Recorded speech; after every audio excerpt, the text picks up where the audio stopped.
Thousands of Oklahoma City schools students will likely not show up for classes tomorrow. It's been more than 6 months since the city beefed up its truancy laws, and that number has us asking, are the new laws working? News 9's John Jordan looked for the answer. John? Well, Ed, the lieutenant in charge of the program admits there are so many kids ditching school that there's really no way all of his officers can get to the students.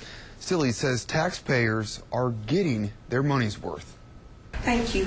Berkeley Potts has had enough. I would like to see this situation stopped. She says for 3 years now, she's watched as one of her neighbor's kids I love him like he would be my own child. stays at home when he should be at school. He's a sweet, sweet young man, but he's just not going to school. She was hoping the new, tougher truancy laws that now have police going door to door I'm looking for Zoe's parents. Is that you? I'm looking for Shamira's parents. Is that you? to force kids back to school would help.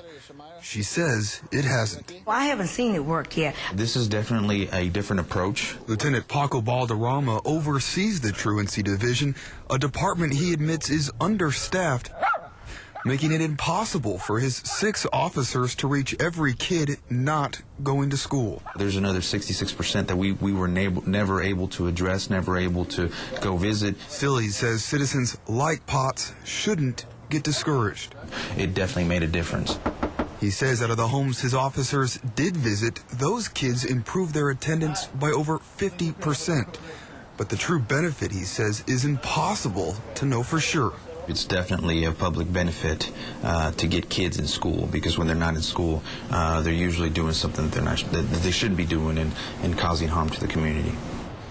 And another reason Balderrama says taxpayers should be encouraged is because for the next 3 years, the truancy program will be funded primarily through federal grants. Ed? Well, Balderrama also tells us he knows about Potts' neighbor and fully expects criminal charges against the mother.